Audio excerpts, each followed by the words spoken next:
Hello and welcome दोस्तों। आज हम पढ़ने वाले हैं स्थानीय स्वशासन यानी पंचायती राज। काफ़ी इंपॉर्टेंट टॉपिक है दोस्तों। ये पंचायती राज है, यहाँ से कई बार 2 से 3 क्वेश्चन भी यहाँ से पूछ लिए जाते हैं। तो ये टॉपिक काफ़ी इंपॉर्टेंट है, इसको हमको थोड़ा सा गौर से पढ़ना होगा। तो यहाँ से थोड़ा सा क्या है कि फैक्ट भी होते हैं और साथ में कुछ संविधान के संशोधन भी होते हैं, तो उन दोनों को मिक्स करके क्वेश्चन पूछ लिए जाते हैं। तो आरपीएससी का ये ट्रेंड रहा है कि आरएस में परी का एग्जाम होता है, उसमें पंचायती राज से निश्चित रूप से क्वेश्चन आता है। तो हमें थोड़ा सा इसको गौर से पढ़ना है दोस्तों। तो सबसे पहले बात करते हैं कि जो स्थानीय स्वशासन होता है उसको हम 2 तरीके से बांट सकते हैं। एक तो ग्रामीण स्थानीय स्वशासन होता है, दूसरा कौन सा होता है? शहरी स्थानीय स्वशासन। अब ग्रामीण स्थानीय स्वशासन होता है, उसके 3 स्तर होते हैं। सबसे नीचे नीचे वाला स्तर होता है वो होता है ग्राम पंचायत, उसके ऊपर होता है पंचायत समिति, और उसके ऊपर कौन सा होता है? जिला पंचायत या जिला परिषद। और शहरी निकाय है, उसमें नगर पालिका होता है, फिर नगर परिषद होता है और फिर नगर निगम होता है। तो इसके बारे में हम आज पढ़ने वाले हैं। सबसे पहले हम बात कर लें कि इसकी शुरुआत कैसी हुई थी। तो सामुदायिक विकास कार्यक्रम चला था आज़ादी के बाद। जो ग्रामीण क्षेत्र है उनमें विकास करने के लिए सामुदायिक विकास कार्यक्रम चला था। इसकी शुरुआत है वो के.एम. मुंशी के सुझाव पर भारत सरकार द्वारा 2 अक्टूबर 1952 को शुरू की गई थी। इसका उद्देश्य यही था कि जो ग्रामीण क्षेत्र है उसमें विकास किया जाए। शिक्षा, स्वास्थ्य, परिवहन, स्वच्छता जैसे मुद्दों को ध्यान में रखकर ग्रामीण क्षेत्र से अगर विकास किया जाएगा तभी देश का विकास होगा। लेकिन ये कार्यक्रम क्या हो गया? फेल हो गया। तो ये कार्यक्रम फेल हो गया तो इसके ऊपर एक समिति बनी। तो समिति ने ये रिपोर्ट दी थी कि भाई ये आपका कार्यक्रम है, ये फेल क्यों हुआ है। तो इसके लिए बलवंत राय मेहता को लोकतांत्रिक विकेंद्रीकरण का जनक माना जाता है, क्योंकि एक समिति बनी थी। उस समिति के अध्यक्ष कौन थे? बलवंत राय मेहता। और बलवंत राय मेहता समिति की सिफारिश पर 2 अक्टूबर 1959 को राजस्थान के नागौर जिले के बगदरी गांव से तत्कालीन जो प्रधानमंत्री नेहरू जी थे उन्होंने पंचायती राज संस्थाओं का क्या किया था? उद्घाटन। तो यहाँ से इंपॉर्टेंट फैक्ट है कि 2 अक्टूबर 1959 को नागौर जिले के बगदरी गांव से पंचायती राज की शुरुआत हुई थी। तो सर्वप्रथम पंचायती राज की शुरुआत कहाँ से हुई? राजस्थान से। और राजस्थान में कौन सा जिला? नागौर जिला। और गांव कौन सा था? बगदरी। एक दो बार बगदरी गांव के बारे में पूछ लिया गया है। अब पंचायती राज संस्थाओं के उद्घाटन के समय राजस्थान में कौन क्या था, ये क्वेश्चन हमारे लिए इंपॉर्टेंट है। तो उस समय राजस्थान के मुख्यमंत्री मोहनलाल सुखाड़िया थे, क्योंकि 1954 से लेकर वो 1962 तक मुख्यमंत्री रहे थे। सबसे लंबे कार्यकाल वाले मुख्यमंत्री हैं ये। राज्यपाल थे कौन? गुरुमुख निहाल सिंह। और पंचायती राज मंत्री उस समय कौन थे? नाथूराम मिर्धा। तो ये थोड़े से फैक्ट हैं, इसको आप अच्छे से देख लेना। अब बात करते हैं कि राजस्थान में तो शुरुआत होगी, लेकिन भारत में सर्वप्रथम पंचायती राज संस्थाओं के चुनाव करवाने वाला राज्य कौन सा था? आंध्र प्रदेश। 11 अक्टूबर 1959 को। यानी कि राजस्थान शुरुआत कहाँ से हुई? राजस्थान में। राजस्थान उससे चुनाव नहीं हुई थी, केवल शुरुआत हुई थी। लेकिन सर्वप्रथम चुनाव कहाँ पर हुए थे पंचायती राज के लिए? आंध्र प्रदेश में। ये भारत में अब स्थानीय स्वशासन के जनक कौन मान जाते हैं? Lord Ripon. क्योंकि लॉर्ड रिपन के टाइम स्थानीय स्वशासन रिलेटेड कुछ संस्थाएं अस्तित्व में आई थी, इसलिए भारत में स्थानीय स्वशासन के जनक माने जाते हैं लॉर्ड रिपन। लोकतांत्रिक विकेंद्रीकरण का जनक बलवंत राय मेहता, क्योंकि बलवंत राय मेहता की अध्यक्षता में समिति बनी थी। उसी ने कहा था कि जो स्थानीय स्वशासन को त्रिस्तरीय व्यवस्था की जाए, तो इसलिए इसका जनक कौन मान जाता है विकेंद्रीकरण का? बलवंत राय मेहता। लेकिन पंचायती राज के जनक कौन मान जाते हैं? ये भी बलवंत राय मेहता। और आधुनिक पंचायती राज के जनक राजीव गांधी, क्योंकि राजीव गांधी ही सबसे पहले संसद में बिल लेके आए थे पंचायती राज को संवैधानिक दर्जा देने के लिए। पंचायती राज का स्थापना काल नेहरू के टाइम हुआ था। पंचायती राज का ठहराव या संकट इंदिरा गांधी के समय हो गया था। और पंचायती राज का संकट काल भी 1960 से 1970 के मध्य माना जाता है। ये कुछ फैक्ट हैं, इतने ज़्यादा इंपॉर्टेंट नहीं है। हमारे लिए इंपॉर्टेंट है ये बलवंत राय मेहता समिति। क्वेश्चन पूछा गया, पटवार में भी इससे क्वेश्चन आया, ग्राम सेवक में, टीचर्स एग्जाम में, आरपीएससी आरएएस में। तो यहाँ से क्वेश्चन निश्चित रूप से बनते हैं। तो बलवंत राय मेहता जो समिति है 1957 में इसका गठन किया गया था। 1957 में भारत सरकार ने सामुदायिक विकास कार्यक्रम 1952 था, राष्ट्रीय विस्तार सेवा कार्यक्रम दोनों शुरू किए थे। जो बेहतर ढंग से सुझाव नहीं कर पाए, अपना कार्य नहीं कर पाए, तो इसके लिए सुझाव के लिए समिति 1957 में बनी थी। दोस्तों याद रखना, ये तारीख थोड़ी सी इंपॉर्टेंट है, 1957 में।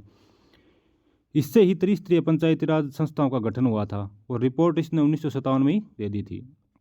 ग्राम पंचायत, इसने रिपोर्ट में क्या कहा था कि ग्राम पंचायत का चुनाव प्रत्यक्ष हो, जबकि पंचायत समितियों जिला परिषद का चुनाव क्या हो? अप्रत्यक्ष हो। आज भी राजस्थान में इसी प्रकार चुनाव होते हैं। नियोजन और विकास की गतिविधि इन्हीं संस्थाओं को सौंप दी जाए। और पंचायत समिति जो खंड स्तर पर होता है कार्यकारिणी इकाई के रूप में, तथा जिला परिषद की भूमि सलाहकारी के रूप में की जाए। और जिला परिषद का अध्यक्ष कौन बना जाए? चेयरमैन, जो जिला अधिकारी होगा यानी कलेक्टर होगा। उसके बाद के संतानम समिति बनी थी। तो के संतानम समिति केंद्र सरकार द्वारा पंचायती राज हेतु 2 बार गठित की गई थी। 1963 में पंचायती राज के वित्त पर गठित की गई और 1965 में पंचायती राज चुनाव पर। तो सबसे पहले कि इनको वित्त की व्यवस्था कैसी की जाए, इसके लिए केसन थानम समिति। दूसरी बार 1965 में कि पंचायती राज के चुनाव कैसे करवाए जाए। उसके बाद इंपॉर्टेंट समिति हमारे लिए अशोक मेहता समिति। इसका गठन 1977 में किया था, बलवंत राय का 57 में किया था, तो 20 साल बाद इसका कर दिया 1977 में। इस समय बीजेपी, मान लीजिए जो बीजेपी की शुरुआती थी ना जनसंघ, उसकी सरकार थी। तो दिसंबर 1977 में जनता पार्टी की सरकार ने अशोक मेहता की अध्यक्षता में पंचायती राज संस्थाओं पर एक समिति का गठन किया था। इस समिति की जो इंपॉर्टेंट सिफारिश पूछी जाती है कि द्विस्तरीय पंचायती राज संस्थाओं के गठन की इसने सिफारिश की थी। क्वेश्चन ऑप्शन में सीधा आता है कि द्विस्तरीय पंचायती राज संस्था से रिलेटेड समिति कौन सी थी? अशोक मेहता, बलवंत राय, तो हमको करना है अशोक मेहता। इसने साथ में कुछ कहा था, कुछ और भी बातें कही थी कि राजनीतिक दलों को चुनाव लड़ने की इसमें क्या है, पंचायती राज में छूट दे दी जाए, और जो पंचायती राज संस्थाएं हैं उनका कार्यकाल कितना कर दिया जाए, 4 वर्ष कर दिया जाए, और अनुसूचित जाति और जनजाति को भी क्या दिया जाए, आरक्षण, और महिलाओं को भी 1/3 क्या दिया जाए, आरक्षण। राजस्थान में आज महिलाओं को आरक्षण दिया जा रहा है, पंचायती राज में आपको बताइए। उसके बाद जीवी के राव समिति बनी थी, जो कि राजीव गांधी सरकार द्वारा गरीबी उन्मूलन हेतु समिति का गठन किया गया था। इस समिति ने पंचायती राज संस्थाओं को बिना जड़ की घास कहा था। ये क्वेश्चन आया हुआ है एक बार कि बिना जड़ की घास पंचायती राज संस्थाओं को किसने कहा था? तो वो थी जीवी के राव समिति, जीवी के राव समिति। इसने जो सिफारिश की थी कि पंचायती राज को त्रिस्तरीय के बजाय कितने स्तर पर कर दिया जाए, 4 स्तर पर किया जाए। ये इंपॉर्टेंट है इसके लिए, 4 स्तर के लिए। उसके बाद एम.एल. सिंघवी समिति आई थी। तो एम.एल. सिंघवी समिति है वो भी राजीव गांधी सरकार के टाइम में आई थी। इसका जो इंपॉर्टेंट पहलू ये है कि इसने संवैधानिक मान्यता देने के लिए सबसे पहले इसी ने कहा था। उसके बाद बी.एन. गाडगिल इतनी ज़्यादा इंपॉर्टेंट नहीं है। पी.के. थुंगन समिति ये ज़्यादा इंपॉर्टेंट है, क्योंकि इसी की सिफारिश पर जो पंचायती राज संस्था है उनको संवैधानिक मान्यता प्रदान की गई थी। पी.के. थुंगन समिति 1988 में यह बनी थी। इसकी सिफारिश क्या थी वो हमारे लिए ज़्यादा इंपॉर्टेंट है। तो पंचायती राज संस्थाओं को संवैधानिक मान्यता प्राप्त होनी चाहिए, ये बात इसने इंपॉर्टेंट है, हमें इसको नोट लगा कर लिख लेना है कि पी.के. थुंगन समिति ने कहा था कि पंचायती राज संस्थाओं को संवैधानिक मान्यता दे देनी चाहिए। ग्राम, प्रखंड तथा जिला स्तर पर त्रिस्तरीय पंचायती राज व्यवस्था हो, यही बलवंत राय मेहता ने कहा था।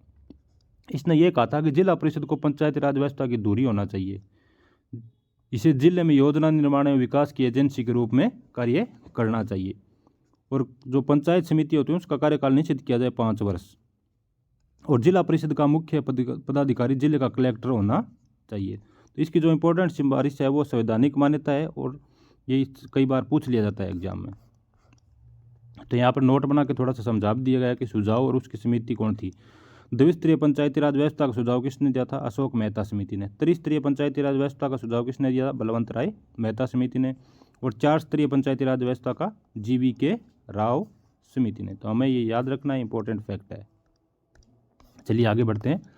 अब पंचायती व्यवस्थाओं का संवैधानिकरण करना पड़ेगा, क्योंकि पी.के. थुंगन समिति ने कह दिया था कि इनको संविधान में जगह दोगे तभी अच्छे से कार्य कर पाएंगे, तो इसलिए संविधान में कुछ संशोधन करने पड़ेंगे। तो उसमें नरसिम्हा राव की सरकार थी, तो प्रधानमंत्री कौन थे? पी.वी. नरसिम्हा राव। तो सितंबर 1991 में लोकसभा में एक संविधान संशोधन विधेयक प्रस्तुत किया गया। यह विधेयक 73वां संविधान संशोधन अधिनियम 1992 के रूप में पारित हुआ, और ये लागू हुआ था 24 अप्रैल 1993 को। ये डेट हमें याद रखनी है कि जो 73वां संविधान संशोधन है वो 23 अप्रैल 1993 को लागू हुआ था। राजस्थान में एक दिन पहले लागू हो गया था, 23 अप्रैल 1993। ठीक है। अब नाथुराम मिर्धा समिति है, तो पी.वी. नरसिम्हा राव सरकार द्वारा गठित की गई थी। इस समिति की सिफारिश पर 22 दिसंबर 1992 में 73वां संविधान संशोधन पारित हुआ था। हमें डेट इंपॉर्टेंट है, क्योंकि 24 अप्रैल को पंचायती राज दिवस मनाया जाता है। अब 73वां संविधान संशोधन अधिनियम 1992 में आ गया था। उस समय प्रधानमंत्री कौन थे? नरसिम्हा राव। राष्ट्रपति शंकर दयाल शर्मा। ये लागू कब हुआ था? 24 अप्रैल 1993 को। हमें ये डेट याद रखनी है कि 24 अप्रैल 1993 को, और इसी दिन पंचायती राज दिवस मनाया जाता है 24 अप्रैल को। इसी दिन सचिन तेंदुलकर का बर्थडे भी है दोस्तों। संविधान संशोधन लागू होने के बाद पहली बार मध्य प्रदेश राज्य में लागू हुआ था। संविधान संशोधन के बाद जो पंचायती राज संशोधन है वो सबसे पहले कहाँ लागू हुआ था? मध्य प्रदेश राज्य में। इसके लिए संविधान में 11वीं अनुसूची जोड़ी गई थी, जिसमें 29 विषय सौंपे गए, यानी पंचायती राज को 29 विषय सौंपे गए हैं। ये अनुसूची 11 में दिया गया, एक नई अनुसूची जोड़ी गई। 73वें संविधान संशोधन के द्वारा इस संविधान में भाग 9 जोड़ा गया। उसमें अनुच्छेद 243 से 243 ओ तक पंचायती राज से रिलेटेड हैं। कुल अनुच्छेद कितने हो गए? 243 से 243 ओ तक कितने हो गए? 16 अनुच्छेद जोड़े गए थे। और पंचायती राज को राज्य सूची का विषय बनाया गया। तो ये हमारे लिए इंपॉर्टेंट है कि पंचायती राज है वो किसका विषय है? राज्य सूची का विषय है। एक देश एक चुनाव में ये मुद्दा भी है, आपको याद रखना है कि एक देश एक चुनाव में जो पंचायत हैं और नगर पालिका है उनके चुनाव भी एक साथ पूरे देश में करवाने की बात हो रही है। तो ये राज्य सूची का विषय है, तो वहाँ पर संविधान संशोधन में आधे से ज़्यादा राज्यों का क्या चाहिए? सहमति जरूरी है। सबसे पहले पंचायती राज अधिनियम कर्नाटक में पारित किया गया था। तो इस संविधान संशोधन के बाद वो अधिकार किसको दिए गए थे? राज्यों को, कि वो राज्य अपने अपने क्षेत्र में अपने राज्य में अधिनियम पारित कर सकते हैं। और सबसे पहले अधिनियम किसने पारित किया था? कर्नाटक में। और संविधान संशोधन लागू कहाँ हुआ था? सबसे पहले मध्य प्रदेश में। दोनों बातें क्या हैं? अलग अलग हैं। चलिए आगे बढ़ते हैं। अब कुछ महत्वपूर्ण अनुच्छेद हैं, इनको बस रट ही लेना है दोस्तों, यहाँ से बार बार क्वेश्चन आ रहे हैं। अनुच्छेद 243 ए ग्राम सभा, केवल कितनी बार क्वेश्चन पूछा है यहाँ से, तो इसको बिल्कुल याद रखना। 243 ए क्या है? ग्राम सभा। 243 बी में क्या कहा गया है? त्रिस्तरीय पंचायती राज व्यवस्था होगी। 243 सी में क्या गया है? संरचना के बारे में। 243 डी पंचायती राज में आरक्षण की व्यवस्था। 243 ई में क्या है? कार्यकाल कितना रहेगा? 5 वर्ष। 243 एफ में क्या कहा गया है? योग्यता, यानी चुनाव लड़ने के लिए योग्यता कितनी चाहिए? 21 वर्ष। 243 जी में शक्तियाँ, उत्तरदायित्व, अधिकार, ये इंपॉर्टेंट है, यहाँ से भी क्वेश्चन पूछा गया। 243 एच क्या है? पंचायती राज को करारोपण की शक्ति है। 243 आई राज्य वित्त आयोग, इससे पहले हमने राज्य वित्त आयोग पढ़ा था, उसमें मैंने बताया था कि 243 आई और वाई राज्य वित्त आयोग के बारे में है। तो वाई है वो नगरीय स्वशासन से रिलेटेड है, और 243 आई वो कौन सा है? ग्रामीण स्थानीय स्वशासन यानी पंचायती राज से। 243 जे कुछ लेखा परीक्षा के बारे में यानी जांच। 243 के राज्य निर्वाचन आयोग, राज्य निर्वाचन आयोग में हमने पढ़ा था कि अनुच्छेद कौन सा है? 243 के, ये भी इंपॉर्टेंट है। 243 एम ज़्यादा इंपॉर्टेंट नहीं है, एन भी ज़्यादा इंपॉर्टेंट नहीं है। चलिए आगे बढ़ते हैं। पंचायती राज संस्थाओं का राजस्थान में जो विकास है वो कैसे हुआ था ये बताया गया है। तो सबसे पहले 1928 में बीकानेर रियासत में, उसमें गंगा सिंह थे, तो ग्राम पंचायत एक्ट पारित कर ग्राम पंचायतों को वैधानिक दर्जा दिया गया था सबसे पहले। यानी उसमें देश आज़ाद तो था नहीं, तो ये रियासती काल था। रियासती काल में सबसे पहले पंचायतों का गठन किसने किया था? बीकानेर रियासत ने। 1949 में देश आज़ाद होने के बाद पंचायती राज विभाग की स्थापना राजस्थान में कर दी गई। 1949 में। 1953 में राजस्थान ग्राम पंचायत अधिनियम पारित हुए थे। और बलवंत राय मेहता की समिति पर 2 अक्टूबर 1959 को राजस्थान में, आपको पता ही है, सबसे पहले पंचायती राज की स्थापना की थी नागौर जिले के बगदरी गाँव में। उसमें प्रधानमंत्री थे नेहरू। राजस्थान के मुख्यमंत्री कौन थे, याद है क्या? उसमें राजस्थान के मुख्यमंत्री थे मोहनलाल सुखाड़िया। अब पंचायती राज संस्थाओं के उद्घाटन के समय राजस्थान के मुख्यमंत्री कौन थे? मोहनलाल सुखाड़िया। पंचायती राज मंत्री कौन थे? नाथूराम मिर्धा। और राज्यपाल कौन थे? गुरुमुख निहाल सिंह। वर्तमान में पंचायती राज मंत्री कौन है, ये आपके लिए क्वेश्चन है। और राजस्थान पंचायती राज अधिनियम 1994 में पारित किए गए थे, और ये 23 अप्रैल 1994 को लागू हुए थे। ये डेट याद रखनी है, 23 अप्रैल 1994 को राजस्थान में पंचायती राज अधिनियम 1994 लागू हुआ था। और 24 अप्रैल 1993 को पंचायती राज संशोधन अधिनियम पारित हो गया था, राष्ट्रपति के साइन हो गए थे। तो उससे 1 साल बाद यानी 1 दिन पहले, 1 साल के 1 दिन पहले 23 अप्रैल 1994 को राजस्थान पंचायती राज अधिनियम 1994 में लागू हुए थे, जिसे राजस्थान पंचायती राज अधिनियम 1994 कहा जाता है। तो राजस्थान में ये 23 अप्रैल को लागू हुए, ये डेट आपको याद रखनी है। राजस्थान पंचायती राज अधिनियम लागू 23 अप्रैल 1994। ये ज़्यादा इंपॉर्टेंट नहीं है हमारे लिए, आगे बढ़ते हैं। अब जो स्पेशल राजस्थान में पंचायती राज के विकास के लिए राजस्थान सरकार ने कुछ समितियां गठित की थी, तो इनसे क्वेश्चन पूछ सकते हैं कि निम्न में से कौन सी समिति राजस्थान सरकार द्वारा गठित की गई है या गठित नहीं की गई। हमें नाम याद रखने। पहली है सादिक अली समिति। 1964 में समिति ने प्रधान व जिला प्रमुख का चुनाव एक निर्वाचक मंडल से करवाने का सुझाव दिया था। सबसे पहले बनी थी सादिक अली समिति। दूसरी बनी थी गिरधारी लाल व्यास समिति 1973 में, कि पंचायती राज संस्थाओं की वित्तीय स्थिति में सुधार करने की अनुशंसा इसी ने की थी, गिरधारी लाल व्यास। तीसरी बनी थी हरलाल सिंह खर्रा समिति, जिला विकास प्राधिकरण का विलय जिला परिषद में करने की सिफारिश की थी। इसके बाद बनी थी अरुण कुमार समिति, और उसके बाद बनी थी शिवचरण माथुर समिति 2000 में। तो हमें इनके नाम याद रखना है, सादिक अली समिति, गिरधारी लाल व्यास समिति, हरलाल सिंह खर्रा समिति, अरुण कुमार समिति और शिवचरण माथुर समिति। ये राजस्थान सरकार द्वारा गठित की गई समिति हैं। 2009 में भी एक समिति गठित की, किसकी अध्यक्षता में? गुलाब चंद कटारिया में। पंचायती राज संस्थाओं को 29 विषय देने की सिफारिश की थी कि सारे विषय पंचायती राज संस्थाओं को दिए जाएं। उसके बाद VS व्यास समिति 2010 में बनी थी। ये हमको नाम याद रखने हैं दोस्तों। अब समितियों को एक नज़र में दोबारा से देख लेते हैं, क्योंकि समितियों से बार बार क्वेश्चन पूछे जाते हैं। बलवंत राय मेहता समिति गठन किया 1957 में। इसने क्या सिफारिश की थी? त्रिस्तरीय ढांचा होना चाहिए और ग्राम पंचायत का चुनाव क्या होना चाहिए? प्रत्यक्ष रूप से। उसके बाद के संतानम समिति 1963 में। पंचायती राज के वित्त पर और चुनाव से रिलेटेड के लिए 2 बार समिति का गठन किया गया था। आपने ऊपर पढ़ा होगा, पंच संसाधन समिति, संस्थानम समिति 2 बार गठन, एक तो वित्त के लिए, दूसरा चुनाव के लिए। उसके बाद अशोक मेहता समिति 1977 में। उसके बलवंत राय के कितने साल बाद? 20 साल बाद। इसी ने कहा था कि जो त्रिस्तरीय ढांचा है वो कैसा होना चाहिए, उसको परिवर्तित करके द्विस्तरीय ढांचा कर दिया जाए। और जो दलगत आधार है उस पर चुनाव होना चाहिए, नहीं जो पार्टियां हैं उनको चुनाव लड़ने का अधिकार पंचायती राज में दे दिया जाना चाहिए। और प्रत्येक पंचायती राज विभाग का गठन होना चाहिए और पंचायती राज मंत्री की भी क्या होनी चाहिए? नियुक्ति। उसके बाद GVK राव समिति आई थी राजीव गांधी सरकार के समय, और जिला विकास आयुक्त पद का इसने क्या दिया था? सुझाव। और 4 स्तर का सुझाव इसी समिति ने दिया था। तो 3 स्तर के लिए बलवंत राय मेहता, 2 स्तर के लिए अशोक मेहता और 4 स्तर के लिए GVK राव समिति। उसके बाद ML सिंह समिति, उसके बाद गाडगिल समिति। ये केंद्र सरकार की है दोस्तों, ये सारी समिति किसकी हैं? केंद्र सरकार की। राजस्थान की सरकार की समिति हम ऊपर पढ़ी हैं पहले ही। सादी कली समिति, हरलाल सिंह खर्रा समिति, वो कौन सी थी? राजस्थान सरकार की। अब यहाँ से इंपॉर्टेंट क्वेश्चन शुरू होते हैं कि पंचायती राज संस्थाओं के अंग क्या क्या हैं। तो सबसे पहले बात करेंगे वार्ड सभा की। ये पंचायती राज की 1994 अधिनियम में उसकी धारा 3 में कहा गया कि ग्राम पंचायत में जितने पंचों की संख्या निर्धारित होगी, ग्राम पंचायत के उतने ही वार्डों में बांटा जाएगा और प्रत्येक भागों क्या कहा जाएगा? वार्ड कहा जाएगा।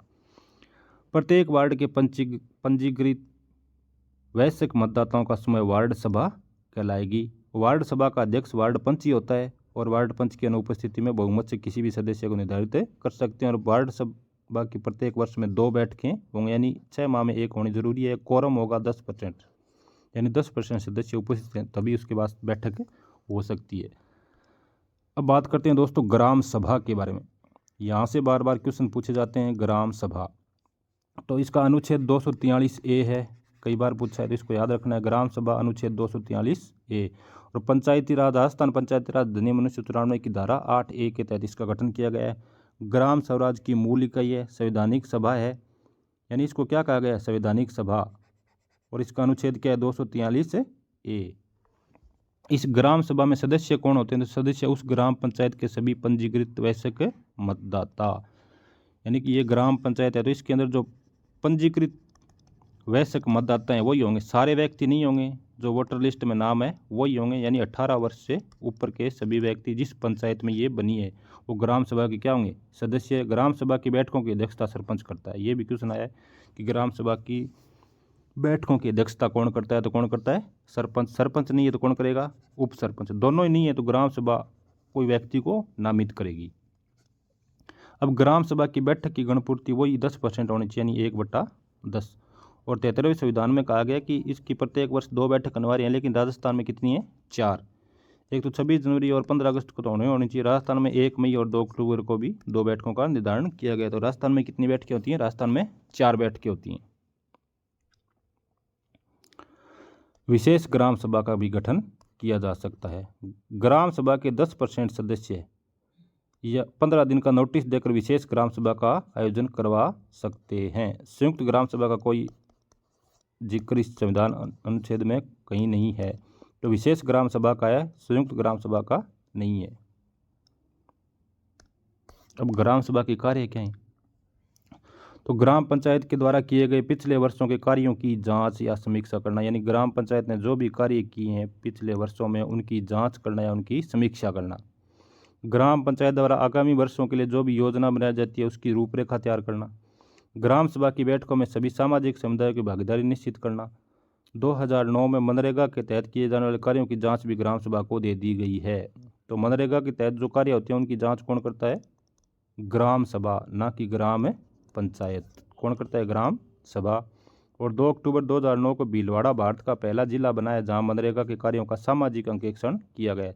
या तो सामाजिक अंकेक्षण आ सकता है या फिर कार्यों की जांच, ये दोनों कौन करता है? ग्राम सभा करती है, ना कि ग्राम पंचायत। अब दोस्तों इनके जो पदाधिकारी होते हैं उनके बारे में पढ़ते हैं। तो ग्राम पंचायत के बारे में हम पढ़ रहे हैं। तो ग्राम पंचायत में जो मुखिया कौन होता है? सरपंच। तो ग्राम पंचायत का अध्यक्ष कौन होगा? सरपंच होगा। उसके बाद ग्राम पंचायत का उपाध्यक्ष कौन होगा? उप सरपंच होगा। और ग्राम पंचायत के सदस्य कौन होंगे? वार्ड पंच। इनका निर्वाचन, तो सरपंच का निर्वाचन है वो प्रत्यक्ष चुनाव होता है, यानी वैश्विक मतदाताओं द्वारा इसका निर्वाचन होता है। यानी सभी मतदाता वोट करते हैं, उसके बाद सरपंच का चुनाव होता है, उसी में से कोई इलेक्ट होके आता है। यानी इसका नियुक्ति नहीं होती, इनका क्या होता है? चुनाव होता है, वो भी क्या होता है? प्रत्यक्ष चुनाव होता है। उप सरपंच का अप्रत्यक्ष चुनाव होता है, जो वार्ड पंच होते हैं वो ही मिलकर उप सरपंच का निर्माण करते हैं। और वार्ड पंच हैं वो तो आपको पता ही है कि उनका प्रत्यक्ष निर्वाचन होता है। सरपंच को शपथ दिलाता है निर्वाचन अधिकारी, याद रखना इसको, इंपॉर्टेंट है। त्यागपत्र किसको देता है सरपंच? विकास अधिकारी यानी BDO, block development officer. Sarpanch के खिलाफ अविश्वास प्रस्ताव भी लाया जा सकता है, लेकिन 2 वर्ष के बाद ही अविश्वास प्रस्ताव लाया जा सकता है, और अंतिम 1 वर्ष में भी अविश्वास प्रस्ताव नहीं लाया जा सकता। यानी शुरू के 2 और लास्ट के 1 साल नहीं लाया जा सकता, तो तीसरे या चौथे वर्ष अविश्वास प्रस्ताव लाया जा सकता है।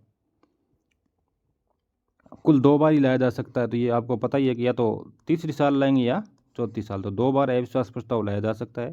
और अविश्वास प्रस्ताव पास करने के लिए 3/4 सदस्यों का बहुमत होना जरूरी है। 3/4 का हो गया विशेष बहुमत, यानी अगर 3/4 सदस्य उस प्रस्ताव को पारित कर देंगे तो सरपंच साहब को हटना पड़ेगा। ग्राम पंचायत है उसका गठन राजस्थान पंचायती राज अधिनियम की धारा 9 के तहत किया गया है, और इसका प्रशासनिक अधिकारी होता है वो कौन होता है? ग्राम विकास अधिकारी, जिसका नाम अभी परिवर्तन करके क्या कर दिया है? Video, village development officer. पहले इसको बोलते थे ग्राम सेवक। 73वें संविधान संशोधन के तहत न्यूनतम 1 माह में 1 बैठक जरूरी है, लेकिन राजस्थान में 2 बैठक करना क्या है? ग्राम पंचायत की जरूरी कर दिया है। अब सरपंच के लिए क्या योग्यताएं चाहिए? तो सरपंच बनने के लिए क्या योग्यताएं चाहिए? उस ग्राम पंचायत की मतदाता सूची में उसका क्या होना चाहिए? नाम होना जरूरी है। उसकी न्यूनतम आयु क्या होनी चाहिए? 21 वर्ष होनी चाहिए। 18 वर्ष तो वोट देने की है, लेकिन सरपंच का चुनाव लड़ने के लिए कितनी चाहिए? 21 वर्ष। उसके घर में सुलभ शौचालय होना अनिवार्य है, और 1995 के बाद उसकी 2 से अधिक संतानें नहीं होनी चाहिए। अब यहाँ कुछ विशेष बातें हैं जिनका आपको ध्यान रखना है कि सरपंच का पद रिक्त होने पर पुनः 6 माह के भीतर चुनाव करवाना क्या है? जरूरी। क्योंकि अभी जो पंचायती राज है वो चर्चा में है, क्योंकि पंचायतों के पुनर्गठन के लिए एक समिति का गठन सरकार ने हाल ही में किया है, तो यहाँ से क्वेश्चन आ सकते हैं। पुनः चुनाव शेष अवधि के लिए होंगे, यानी कि अगर 2 वर्ष के बाद सरपंच के चुनाव होने के 2 वर्ष बाद अगर पद खाली हो गया तो अगले 3 वर्षों के लिए सरपंच का चुनाव होगा, यानी 6 माह के अंदर चुनाव करवाना जरूरी है, और जो वो बचे हुए साल हैं उनके लिए चुनाव होगा। पुनः चुनाव में पूर्व आरक्षित सीट के अनुसार ही होंगे, यानी जो पहले आरक्षण था उसी अनुसार जो बचा समय है उसके लिए चुनाव होंगे। अब सरपंच को हटाने की प्रक्रिया हम पढ़ चुके हैं पहले ही कि दूसरे या तीसरे वर्ष अविश्वास प्रस्ताव लाकर सरपंच को हटाया जा सकता है। आरक्षण संबंधी जो प्रावधान है वो अनुच्छेद 243D में दिए हुए हैं। तो पंचायती राज संस्थाओं में महिलाओं को प्रारंभ में 1/3 आरक्षण था, जिसे बढ़ाकर 2010 में कितना कर दिया है? 50%। तो पंचायती राज में महिलाओं को आरक्षण कितना है? 50%। ये कब जारी किया गया? 2010 में। लेकिन जो 73वां संविधान संशोधन है उसके तहत 1/3 आरक्षण की बात की गई है, लेकिन राजस्थान में आरक्षण कितना है? 50%। जो आरक्षण है वो जनसंख्या के अनुपात में मिलता है SC ST OBC को। चलिए अब आगे बढ़ते हैं। अब बात करते हैं पंचायत समिति की। ग्राम पंचायत के बारे में हमने पढ़ लिया है, बात कर रहे हैं पंचायत समिति। पंचायत समिति का प्रमुख होता है प्रधान दोस्तों। तो पंचायत समिति का अध्यक्ष कौन होता है? प्रधान। और इसका चुनाव होता है वो अप्रत्यक्ष निर्वाचन होता है, यानी पंचायत समिति के सदस्य ही करते हैं। पंचायत समिति के सदस्य होते हैं उनका चुनाव होता है प्रत्यक्ष सॉरी, वो सदस्य मिलकर ही किसका चुनाव करते हैं? प्रधान का। तो प्रधान का प्रत्यक्ष निर्वाचन ना होकर अप्रत्यक्ष निर्वाचन होता है, और इसको शपथ दिलवाता है उपखंड अधिकारी। तो याद रखना है, सरपंच को कौन दिलाता है? निर्वाचन अधिकारी। प्रधान को कौन दिलाता है? उपखंड अधिकारी। और त्यागपत्र किसको देता है? ये जिला प्रमुख को। और इसी पे वो महाभियोग प्रस्ताव लाया जा सकता है, 2 बार लाया जा सकता है। प्रथम 2 वर्ष और लास्ट 1 साल में इस पे अविश्वास प्रस्ताव नहीं लाया जा सकता। इसका जो प्रशासनिक अधिकारी होता है वो होता है खंड विकास अधिकारी, यानी BDO। इसी में 2 बैठकों की अनिवार्यता थी, कोरम पूर्ति भी 1/3 होनी चाहिए, ये बातें की गई हैं। अब पंचायत समिति में दो प्रकार के सदस्य होते हैं दोस्तों। जो पंचायत समिति होती है त्रिस्तरीय स्थानीय स्वशासन में जो दूसरा स्तर होता है वो पंचायत समिति होता है। पहला कौन सा होता है? ग्राम पंचायत। तो पंचायत समिति में दो प्रकार के सदस्य होते हैं, एक तो निर्वाचित सदस्य, दूसरे पदेन। निर्वाचित में तो प्रधान होगा जिसका अप्रत्यक्ष चुनाव होता है, दूसरा उप प्रधान जिसका भी अप्रत्यक्ष चुनाव होता है।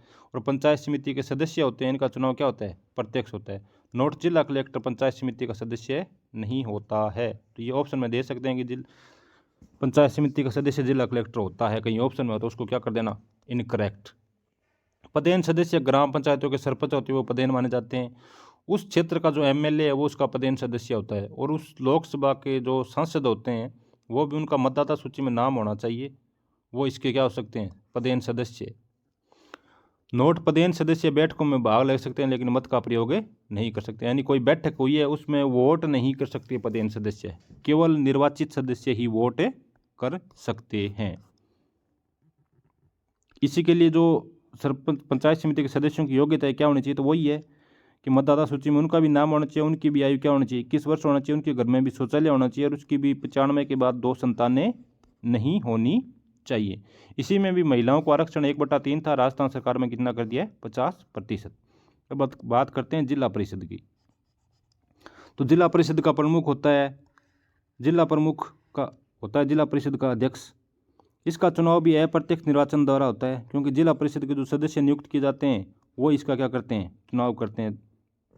और जिला परिषद के सदस्य हैं उनका चुनाव वैश्विक मतदाताओं द्वारा प्रत्यक्ष निर्वाचन द्वारा होता है, ये याद रखना है। अब यहाँ पर दोस्तों एक कन्फ्यूजन है, यहाँ आपको विशेष ध्यान रखना पड़ेगा कि जिला प्रमुख है उसको शपथ तो कलेक्टर दिलाता है, लेकिन इसका त्यागपत्र किसको देता है? ये अपना संभागीय आयुक्त। यहाँ थोड़ा चेंज है, जिला कलेक्टर को जिला प्रमुख को शपथ कौन दिलाता है? जिला कलेक्टर। लेकिन ये अपना रेजिग्नेशन किसको देता है? त्यागपत्र संभागीय आयुक्त को। और सारी बातें सेम है, इसके खिलाफ भी अविश्वास प्रस्ताव लाया जा सकता है, शुरू के 2 साल और लास्ट के साल नहीं लाया जा सकता। और 3/4 बहुमत से अगर पास हो गया तो वो उसको हटना पड़ेगा। और जो जिला परिषद होती है उसका कार्यकारी अधिकारी इसको बोलते हैं सीईओ, मुख्य कार्यकारी अधिकारी। अब दोस्तों इसमें भी सदस्य कैसे होते हैं? जो जिला परिषद होती है उसमें सदस्य आपको पता ही, कुछ निर्वाचित होते हैं और कुछ क्या होते हैं? पदेन होते हैं। तो निर्वाचित में तो जिला प्रमुख आ गया जिसका चुनाव अप्रत्यक्ष होता है, उसके बाद उप जिला प्रमुख आ गया और जिला परिषद के सदस्य आ गए। लेकिन इसके साथ कुछ पदेन सदस्य भी होते हैं। और यहाँ से क्वेश्चन पूछते हैं, जो पंचायत समितियों के सारे प्रधान होते हैं उस जिले के, वो इसके पदेन सदस्य हैं। वहाँ का जो एमपी है वो भी उसका पंचायत समिति का क्या है? जिला परिषद का क्या है? पदेन सदस्य। और सारे जो एमएलए होते हैं उस क्षेत्र के जिले के, वो भी उसके क्या है? पदेन सदस्य।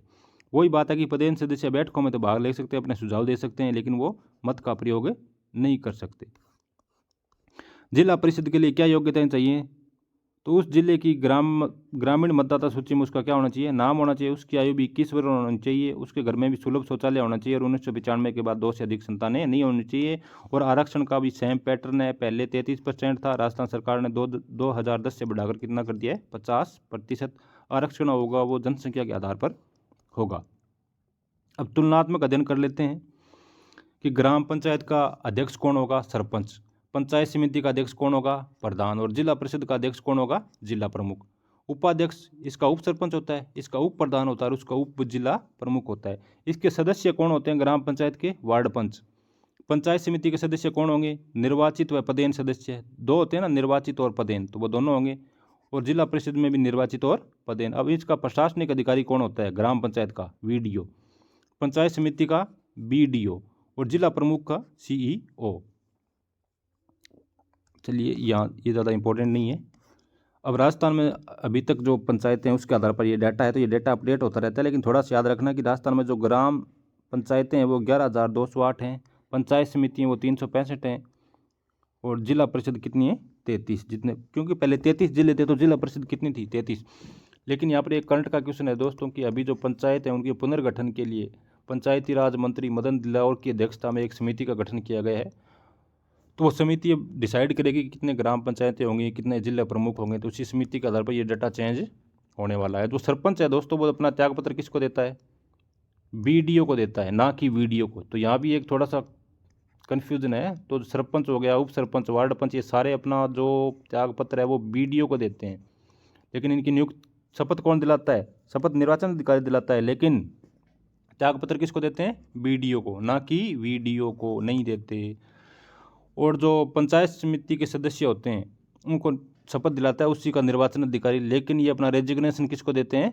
जिला प्रमुख को नहीं देते दोस्तों, ये देते हैं सदस्य रूप प्रधान, प्रधान को देते हैं, लेकिन प्रधान किसको देता है? जिला प्रमुख को। तो थोड़ा यहाँ पे कन्फ्यूजन पैदा हो गया ना, कि जो पंचायत समिति का जो प्रधान होता है वो अपना त्यागपत्र देता है जिला प्रमुख को, लेकिन पंचायत समिति के सदस्य और उप प्रधान अपना त्यागपत्र किसको देते हैं?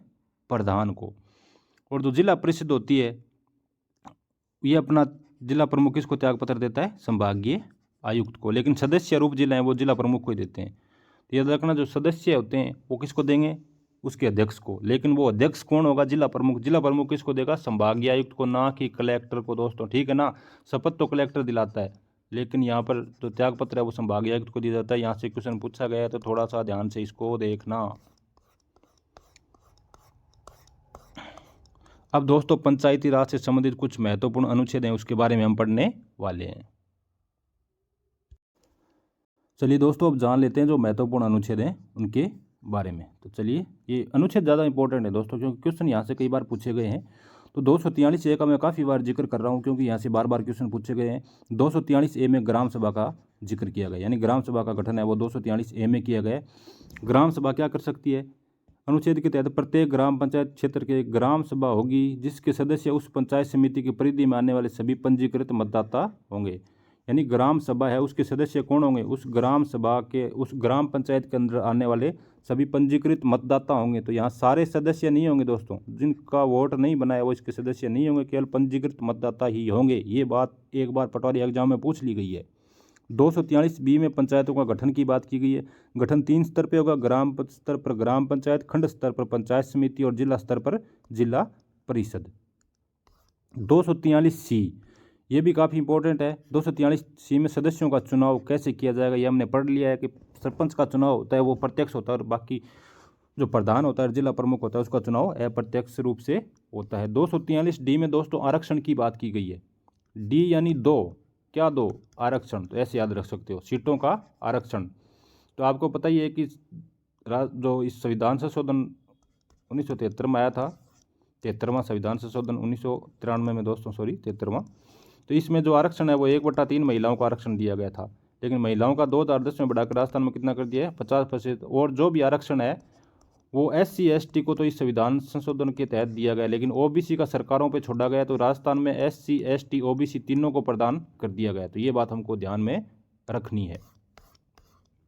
243E किसकी बात करता है? पंचायतों का कार्यकाल की। पंचायतों का कार्यकाल कितना होगा? तो पंचायत का कार्यकाल 5 वर्ष तक होता है, लेकिन बीच में अगर पद खाली हो गए तो 6 माह में पुनः चुनाव करवाने होंगे, और वो चुनाव हैं वो शेष अवधि के लिए ही होंगे। ये बात आपको ध्यान रखनी है कि जो चुनाव होंगे, मान लीजिए कि 3 साल बाद पद खाली हो गया तो बचे कितने? 2 साल, क्योंकि 5 साल कार्यकाल है तो केवल 2 साल के लिए चुनाव होंगे, पूरे 5 साल के लिए नहीं होंगे। और यदि पद रिक्त होने की स्थिति में पंचायतों का कार्यकाल 6 महीने से कम बचा है तो समूचे चुनाव 5 वर्ष के लिए ही कराए जाएंगे।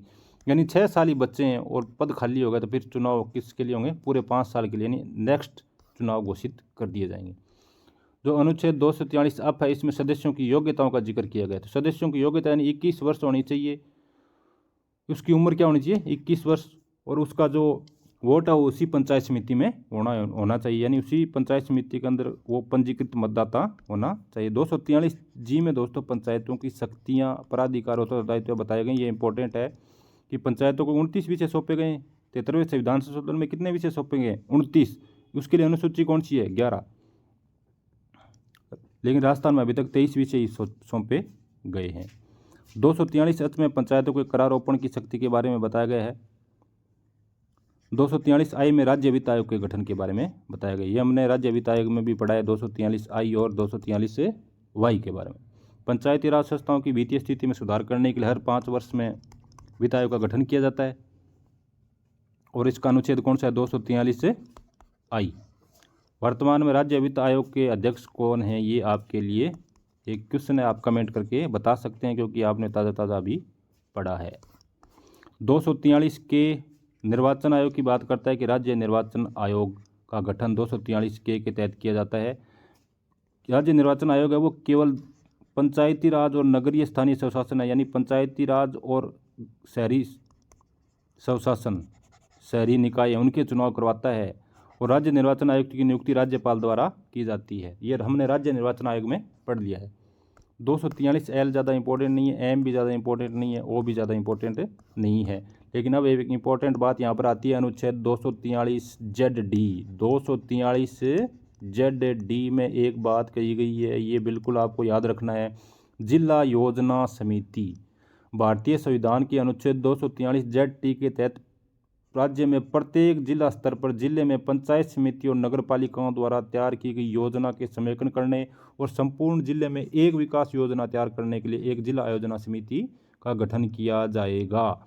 यानी कि जो पंचायत समिति हैं और जो नगर पालिका हैं वो सारी मिलकर कोई योजनाएं बनाएंगी, एक साथ पूरे जिले के लिए एक समान योजना तैयार करेंगे ताकि जिले का सही तरीके से विकास हो सके। उसके लिए जिला आयोजना समिति का गठन किया जाएगा।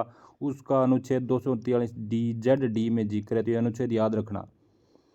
इसकी संरचना क्या होती है ये हमारे लिए इंपॉर्टेंट है। ये क्वेश्चन एक बार पूछा गया कि इसमें जिला राजस्थान पंचायती राज अधिनियम 1994 के अनुसार प्रत्येक जिला पंचायत समिति में जो जिला योजना समिति है उसमें कितने सदस्य होते हैं, तो इसमें 25 सदस्य होते हैं दोस्तों, याद रखना।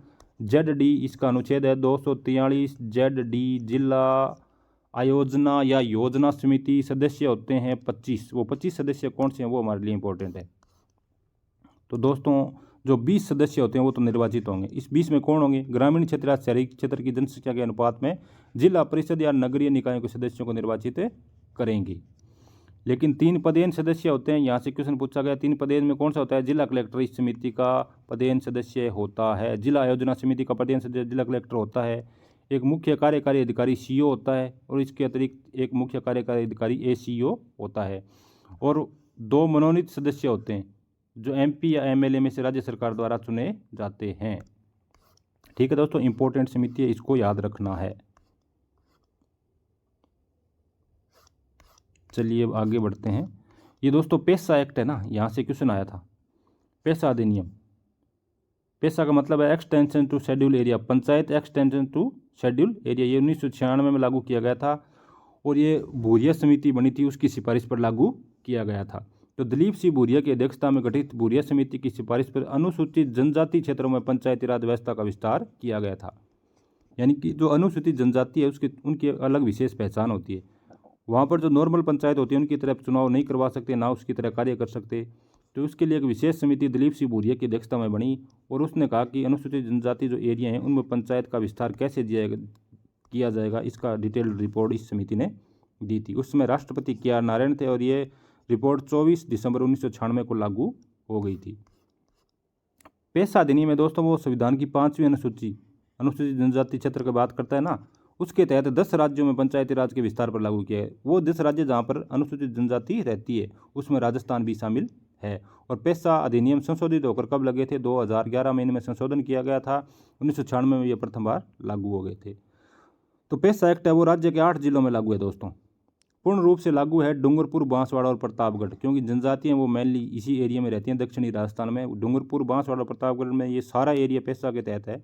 लेकिन आंशिक रूप से उदयपुर में भी रहते हैं, सिरोही, पाली, राजसमंद और चित्तौड़गढ़ में भी ये एक्ट लागू होता है। यानी कुल मिलाकर 8 जिलों में ये लागू होता है। इस अधिनियम की कुछ विशेषताएं हैं। इन क्षेत्रों में यानी जनजातीय क्षेत्रों में पंचायती राज संस्थाओं के अध्यक्ष केवल ST अनुसूचित जनजाति के लोग ही बन सकेंगे। यानी जो सरपंच होगा वो कौन होगा, ST का ही होगा। इस अधिनियम के द्वारा जनजातीय क्षेत्रों में स्वशासन प्रदान किया गया है। ग्राम सभा के सदस्यों के रूप में उस क्षेत्र के पंजीकृत वयस्क मतदाता होंगे। यही सेम अदर पंचायतों में भी बात की गई है। ग्राम सभा की बैठक के लिए गणपूर्ति है वो 10% होगी यहाँ पर, यानी 1/10 सदस्य उपस्थित होने चाहिए। ग्राम सभा के अनुमोदन के बाद ही भूमि अधिग्रहण किया जा सकता है। ये बात इंपॉर्टेंट है कि जो जनजातीय क्षेत्र है वहाँ पर जो पंचायत समिति है वो डायरेक्ट है, वो कोई ज़मीन का अधिग्रहण नहीं किया जा सकता। उसके लिए सबसे पहले ग्राम सभा का अनुमोदन आवश्यक है। ग्राम सभा सहमत होगी तभी भूमि का अधिग्रहण किया जा सकता है। और जो गौण और लघु वन उपज हैं, यानी जो वन क्षेत्र में चीज़ें मिलती हैं छोटी मोटी, उन पर ग्राम पंचायत का अधिकार होगा।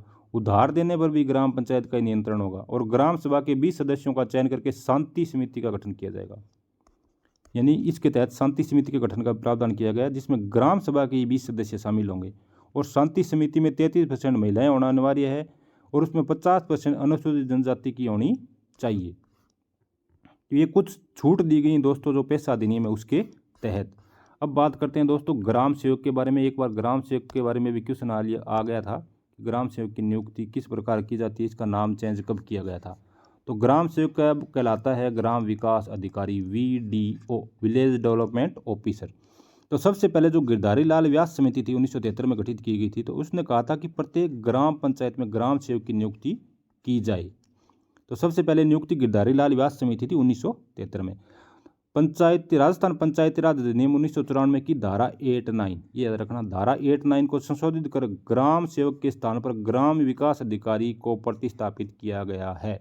ये धारा कौन सी है? 89। ये क्वेश्चन पूछा गया था कि ग्राम सेवक उसका नाम बदलकर ग्राम विकास अधिकारी किया गया है, तो राजस्थान पंचायती राज अधिनियम की धारा कौन सी है? वो धारा 89 है, 89। अधिनियम के अनुसार गठित पंचायत समितियां एवं जिला परिषद सेवा के अंतर्गत नियुक्त ग्राम सेवक की पंचायत सचिव के रूप में कार्य करेगा। तो ग्राम सेवक है उसका नाम बदलकर ग्राम विकास अधिकारी कर दिया है, उसको सामान्य भाषा में सचिव भी कहते हैं, लेकिन अब ग्राम सेवक क्या होगा? पंचायत का सचिव होगा। ग्राम सेवक ही ग्राम पंचायत का सचिव होता है। ठीक है दोस्तों। अब ग्राम सेवक के अलग अलग नाम अलग अलग जिलों में होते हैं, पढ़ सकते हो, आपको पढ़ना है, लेकिन ये ज़्यादा इंपॉर्टेंट नहीं है हमारे लिए। तो इतना इंपॉर्टेंट है कि राजस्थान में इसको अब क्या कहते हैं? इसमें राजस्थान को कहते हैं ग्राम विकास अधिकारी। अब वीडियो, आपको पता है कि वीडियो की परीक्षा होती है, RSSB बोर्ड कराता है, तो कर्मचारी चयन बोर्ड इसकी परीक्षा करवाता है, उसके बाद इसका सिलेक्शन होता है।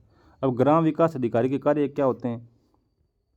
तो प्रत्येक पंचायत सचिव या ग्राम विकास अधिकारी पंचायत सचिव के सरपंच के नियंत्रण के अधीन रहते हुए करते हुए करेंगे, यानी सरपंच के अंडर रहकर जो भी इसको करते हुए सौंपे गए वो सारे कार्य कौन करेगा? ग्राम विकास अधिकारी। ठीक है दोस्तों। तो प्री के लिए इतना इंपॉर्टेंट था। तो पंचायती राज दोस्तों काफ़ी इंपॉर्टेंट है, यहाँ से बार बार क्वेश्चन आते हैं। अब काफ़ी बार लोग मुझे, जो मेरे व्यूअर्स हैं जो आप देख रहे हो, वो मुझे PDF के बारे में पूछते हैं। तो दोस्तों PDF है वो मेरे टेलीग्राम चैनल पे आपको मिल जाएगी। टेलीग्राम चैनल है उसका लिंक, जो मेरा चैनल है इसके डिस्क्रिप्शन में, और जो चैनल है उसके बैनर के नीचे ही दिया गया है, तो आप उसको ज्वाइन कर सकते हैं टेलीग्राम चैनल को, वहाँ पर आपको PDF मिल जाएगी। यहाँ तक वीडियो देखने के लिए आप सभी का दोस्तों धन्यवाद। आपका प्यार यूँ ही बना रहे। मुझे उम्मीद है कि वीडियो आपको पसंद भी आया होगा। अगर कहीं पे कोई कमी रह गई तो दोस्तों ज़रूर सुझाव दें। Thank you. अगर चैनल सब्सक्राइब नहीं किया तो सब्सक्राइब कर लें, और वीडियो पसंद आया तो इसको लाइक भी करें। जय हिंद दोस्तों। नेक्स्ट वीडियो जल्दी हम लेके आएंगे।